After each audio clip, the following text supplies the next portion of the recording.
alaykum hammaga. Tinchmisizlar? Yaxshi yuribsizlarmi? Shu ichimda gaplarim tiqilib ketdi, endi kimga yetishi bilmayapman. Sudga yetsang, sud rad qilamiz desa, gaylar noqonuniy protokol tuzursa, bayonnoma qaror qabul qilib shtraf to'latursa, 2 kunlab mashina shtraf stankida tursa, o'sha noqonuniy gayini qilgan qaroriga ko'ra shtraf stankiga pul to'lasang, bilmadim endi. Bu oddiy xalqqa haq-huquqlarini защищать qiladigan endi kim bor, endi himoya qiladigan? Sudga bersang, sud ham qog'ozni bir ochib ko'rmasa, topshirgan arizangni orasida nima bor, qaysi qonunlarga asosan noto'g'ri deb o'ylayapsan, shunaqa narsalarni so'ramasa, o'qib ko'rmasa, kimga dodingni yetishingni bilmaysan deydi-yu. Shunaqa gap. Endi GAI degan xodimlar ham faqat shu taksini ko'rib qolsa to'xtatib olib shu shtraf yozaversa bo'lar bo'lmasga. Mana nakleykasini yechib qo'yganman mashinani. Hech qaysi GAI to'xtatmadi. Shu nakleyka taqishimni qo'yganman videosini ham. Nakleyka taqdim ham 25 ta GAI to'xtatdi-da. Nakleykani olib tashladim, bitta ham GAI to'xtatmadi. O'sha GAIlar bilan problema bo'lgandan beri GAI to'xtatgani yo'q. Men endi taksi qilmaylikmi, nima qilaylik? Vazirlar Mahkamasining qarorini qachon ishlaydi? Aholiga yo'lovchisiz emas, yo'nalishsiz taksini rivojlantirish, axborot berish, o'sha ko'chada yurganda oddiy mashinadan ajralib turish uchun taksini nakleyka qilish, mashinani tepasiga taksi degan значок qo'yish, обязательный degan Vazirlar Mahkamasining qarori bor ekan. 25-yil 2-aprelda 200-sonli qarorida kelgan ekan. Shunaqa narsalar mumkin, litsenziyasi bor taksistlar uchun. Buni kimga aytamiz endi? Qani telefon nomeri bo'lsa, o'sha vazirga telefon qilib telefonda aytsang, "Mana sudya mana bunaqa qilyapti. Mana GAI mana bunaqa qilyapti." deb qani endi bir nohaqlik bo'lganda bir dardingni aytib, muammoyingni aytib rishat qila oladigan joyi bo'lsa edi, qani endi? Qani? Qani shu joyi, qani? Qat endi, qat qoldi, qatga boraylik. Bitta ikkita oddiy xalq atrofimizda yuribdi. Shunaqa ish bo'yicha keldi deb gaplashib qolsang, oddiy xalqqa ham miyasiga singib qolganda, yo'q deydi, qayta jihozga kiradi, to'g'ri aytibdi aka. Shtrafini to'laysiz, shunaqa deydi. Xalqim, sal bundoq o'ylaninglar, bundoq bir konstitutsiyani o'qinglar, Vazirlar Mahkamasining qarorlarini o'qinglar. 40 million aholidan bitta odam chiqib shunaqa qaror bor ekan desa, конечно, yo'q deydi.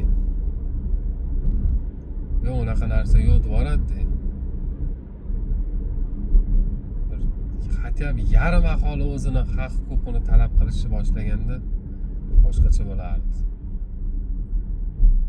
GAI to'xtatganda ham sirazi tushib olib, qo'l berib, salomlashib, radnoy akasini ko'rgandek so'rashilmaydi-da GAI bilan. U kutib turibdi, u qachondir nimadir narusheniya qilsangiz yo qilmasangiz ham shu aldab turib shu bir narsalar yozib sizga shtraf to'latsa bo'ldi. Yo'l harakati xavfsizligini ta'minlovchi organ, yo'l harakati xavfsizligi xodimi mashinani nakleykasi bilan nima ishi bor? Uni vakolatiga kirmaydi u, uni ishi emas mashinadagi nakleyka. Qayta jihoz degani rekonstruksiya qilish mashinani. Kuzovida qayta jihoz bor desa, kuzovingiz qayerdadir kesilgan, krilolarning o'rniga boshqacha krilolar qo'yilgan, parokka o'rniga boshqacha parok qo'yilgan. O'sha qayta jihozga kiradi. Motorda desa, motorga turbanadov qo'ysa, bir kuchaytirsa, kattaroq porshinlar qo'ysa, agar korobkasi desa, korobkasiga agar avtomat korobka bo'lsa, mexanika qo'yib qo'ysa, o'sha qayta jihozga kiradi. Gazi yo'q mashinaga gaz qo'ysa, qayta jihoz degan ruxsat olinadi. Nakleykaga qattiq. Taksi litsenziyasi bor narsaga ham nakleyka, taksi degan nakleykani yopishtirish uchun ruxsatnoma oldirishyapti. 370 ming so'm. Biz xudo xolasa baribir oxirigacha yetamiz. Bitta video qilib butun qilib qo'yamiz hammasini. To gayini o'sha to'xtatib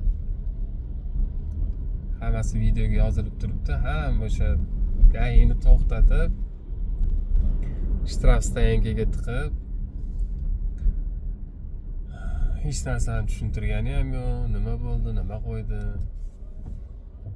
Shunaqa ishlarni darsi keyin ma'muriy amaliyotda bo'lgan ishlarni videosi, mas'ul xodimning yoniga borgan videomiz, hammasi videosi bor. Xudo xolasa hammasini bitta qilib qo'yamiz. Ish bitsa qo'yamiz. Xudo xolasa endi tuman sudiga murojaat qildik-da biz. Tuman sudidan rad qilishdi. Endi shahar sudiga chiqamiz. Tuman sudidagi ishchilar bilmayman qanaqa ishlaydi. Soat 3ga, 3:30ga 40 ta odamni chaqirib qo'ygan. 40 ta odam vaqtini ketkazib kutib turdi sudda. Har bitta sud ishi отдельный bir ko'rilishi kerak sudda. Nima bo'lyapti? Nima deb yozilgan? Nimaga unaqa yozgan?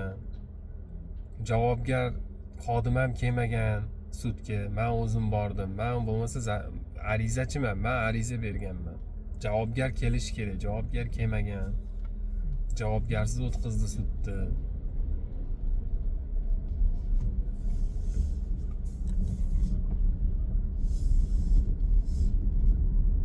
30 ta odam kelgan bo'lsa 29 ta odamni arizasini hammasini rad qildi. Biz sudya degan odamlar ham ahmoq bo'lmasa kerak. Sudya janoblari sal bundoq bir oxiratni ham o'ylaylik. Hop, siz bugun sudyasiz, ertaga katta sudyaning yoniga borasiz, sudya akam. Sudya ekanman deb og'ziga kelgan qarorni chiqarib yuborolmaydi. Kim bo'lsangiz ham ertaga siz sudya bo'lsangiz, o'g'lingiz sudya bo'lmaydi-yu. Nevarangiz sudya bo'lmaydi-yu. Siz gayi bo'lsangiz, ertaga o'g'lingiz gayi bo'lmaydi-yu. Ertaga ular shunaqa boshqa gayi shunga nohaq narsa tutsa, nima qilasiz? Hamma yoni korrupsiya qilib yuborgansiz, tanish bilishchilik qilib. Nima qilasiz keyin? O'g'lingiz sudga ariza topshiradi, sudya taq etib turib, yo'q deydi, noto'g'ri qilibsan deb turib, shtraf yozib yuboradi. Bir umr sudyalar sulolasi bo'lmasangiz kerak endi, sudya akamiz. Ha? Bir ketadigan kuningiz bor bu hayotdan ham. Bir davlatda bir xalqini bir eshitadigan ham bo'lsanglar bo'ladi-yu. Oddiy xalqni.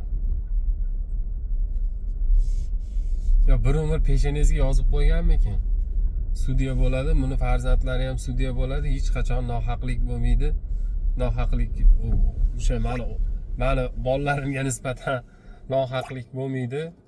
Hammasini o'zim rishat qilaman degan bir garantiyangiz bormi yo? Yo hech qanaqa garantiyangiz yo'q, alamingizni bizdan olyapsizmi?